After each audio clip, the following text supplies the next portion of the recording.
Hello everybody, Nadasfan here. Today, long time no talk, at least as far as my video logs here, but just want to introduce this video quickly.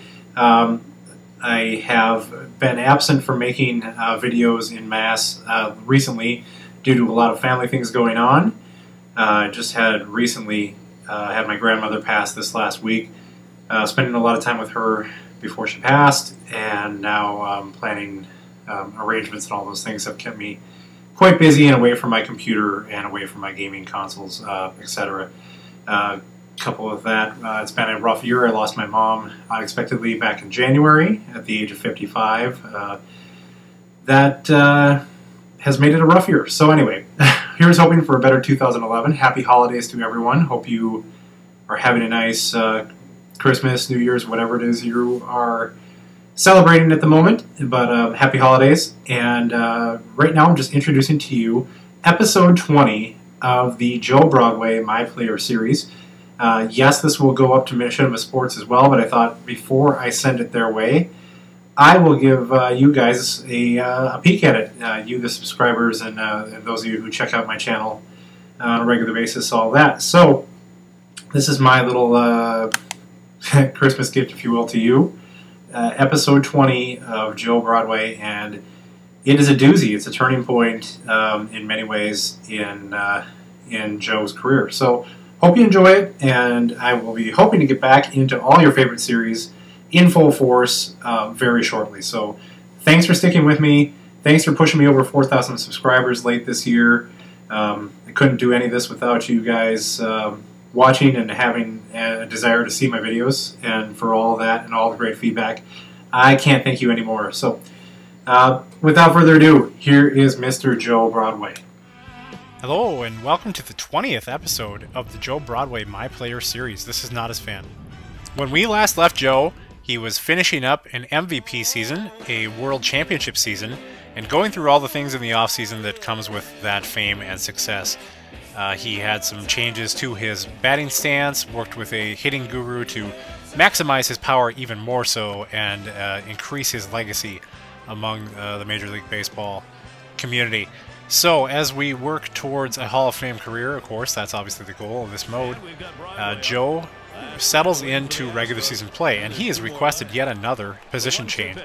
He switched from first base to short midway through the last season, and they won a championship, so what can a manager tell his MVP other than, all right, go ahead and give it a shot?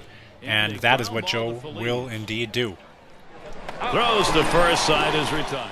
So the spring training struggle at the plate continues on into the regular season, at least for the first game.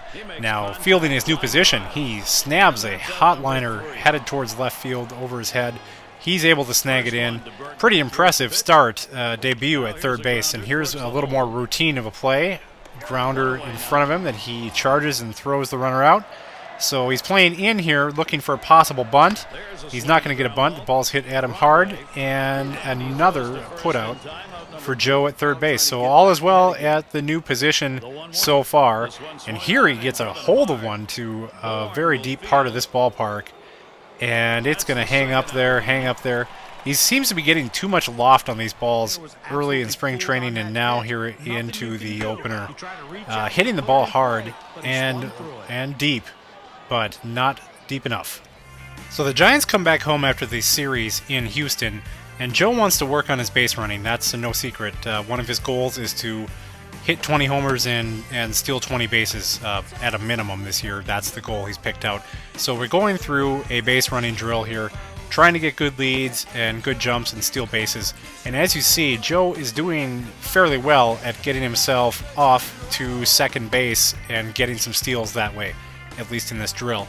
The real problem comes in trying to swipe third base, as he just doesn't quite have the speed to really get this done at this point. Here you'll see him getting gunned out in the majority of his tries here. So as you'll see, one more attempt at swiping third base, just not getting a very good jump and not that great of acceleration. He's thrown out. So he stole 8 of 10 going into second, but only 1 of 5 into third. So that'll definitely be something to work on.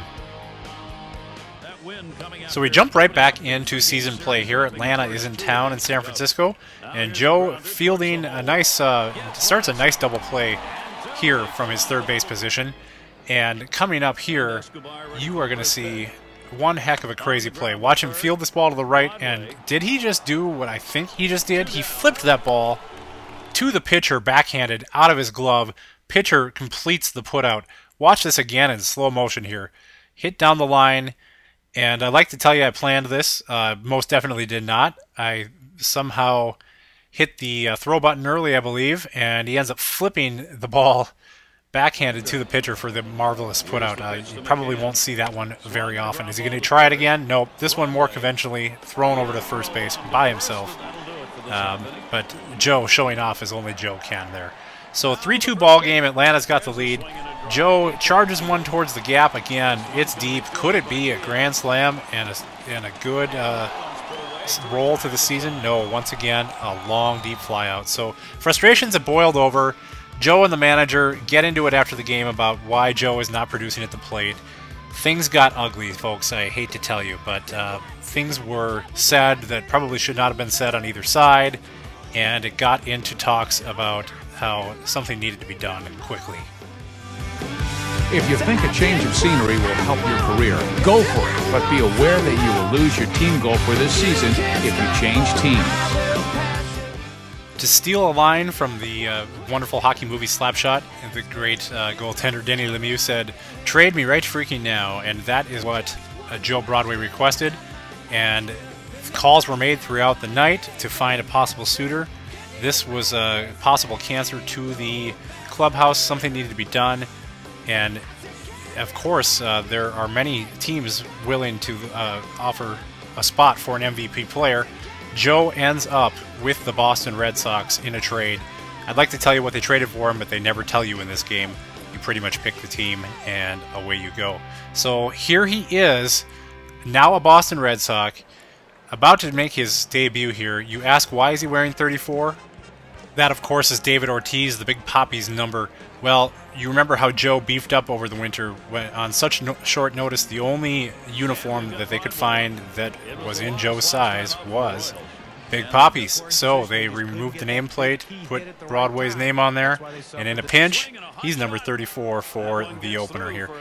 Here you see him hitting the ball hard back up the middle and getting an RBI right off the bat in his Red Sox debut. So how about that? Lights up the scoreboard in Kansas City right out of the bat. Here he is, taking off. We said he wants to steal some bases this year. Well, there's one right there, and he shows off again, and we go into the stolen base glitch, as I like to call it here, where we're going to freeze after stealing the base. And they're going to try to pick Joe off right after that, catch him sleeping. Does not work. 3-0 now in the third, as Joe is back in the box. Joe takes that right back up the middle where it came from for yet another hit. So Joe is on them for the second time in this game here, and he's starting to think, hey, American League pitching, I can handle this. So again, he takes off. Again, the throw down, way too late.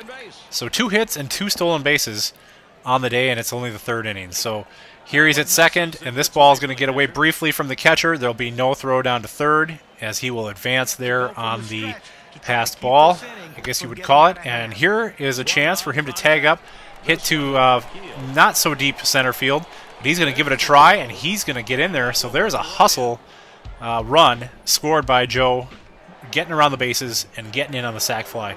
So 4-0 now, fielding his position, and this ball hit hard to his left. He starts yet another nifty double play, just as he had in San Francisco earlier in this video. So 5-0 now in the fourth. This ball hit, ooh, surprised him a little bit, but he's able to snag it there on a nifty catch. Still 5-0 in the fifth, and still fielding the position. This one a little more routine. We got a pop-up. He has that no problem, can of corn. So back into the dugout and having a chance to hit in the eighth with an 8-0 lead. This here is just a common ground out. So he has a great day in his debut. And about that jersey, now that we've got a day to deal things, we had less than 24 hours to prepare his uniform set for the first game here. They, in a pinch, went with a leftover David Ortiz jersey. But he's going to pick number 82 for the year that he was born there, 1982. So kind of an off-the-wall number, but unique, and he wants to be a star. So there it is, a number that he can market as all his own. Number 82 of the Boston Red Sox. So continuing, excuse me, with the series in Kansas City here, making a routine play there at third. No more flipping backhanded to the pitcher there. He does it the conventional way. Here he goes with a pitch that's a bit outside and deposits that to right field for a hit. He is not yet finding his home run stroke, but he is definitely hitting the ball around the yard and getting hits. And once again, he will steal, and once again, we have the stolen base glitch, getting a little tiring at this point. But what do you do? So on second base now, again, the ball gets away. This one going to the backstop easily will end up at third. And from there, with nobody out and a 2-1 count, that is a single that he makes sure gets through, and he will score easily there. So again, causing problems on the base paths for the opposing team. And in this case, it's Zach Greinke. So 2-0 lead for Boston, and Joe is going to come up and attack Greinke once again, hitting this ball deep to the opposite field, up against the fence, rolling around, and that'll get him a double. So he's seen Zach Greinke, one of the premier pitchers, pretty well on this day. Here he's fielding in for a possible bunt. He's not going to get a bunt. Instead, he's going to have that one whistle right by his ear. But he puts the glove up, and as you'll see in an instant replay, slow motion here, nice reflexes, Joe, to snag that one as he tried to take his head off there, fielding the possible bunt that was for naught. So Boston 3-0, and he do not want anything to do with Joe at this at-bat. They'd rather put him on to give first and third, so he says, fine, you're going to do that? I'm going to take second base from you. He's going to show off again. I cut it off so you didn't have to watch the glitch at second base once again. Moving over to third base here on that ground out. 4-0 Boston now, as this ball, again, a base hit up the middle, and Broadway will score once again. So it's becoming like clockwork here. Get on base, steal a base, move yourself around. Here, nice gun. Showing off his cannon, getting the guy at home plate. All around a good day for Joe in the field and at the plate and on the base paths. One swipe is nice, but two is even better, and that's what you had. Way to be a terror on the dirt. So Joe, with his new team, comes on into Minnesota, and the Red Sox here will have Joe at the plate, already up 3-0. They're pitching very cautiously to Joe until the 1-0 count, and he deposits this pitch deep. And I'm telling you, in this park, that is not an easy place to reach. Out over the right center field fence, 392 feet. That's his first homer of the year and his first homer in his Red Sox stay here, which hopefully for him is a long-lived one. So he was a champion in San Francisco. Things soured quickly thereafter. He is now a member of the Boston Red Sox. For how long, no one has any idea, but he has aspirations of winning yet another title. This time doing it so in the American League, as you see them walk him and not want to have anything to do with him until he drills this pitch off the fence. So Joe is starting to come around. It's starting to get ugly for pitchers. Come on back to see what he can continue to do in the Red Sox uniform.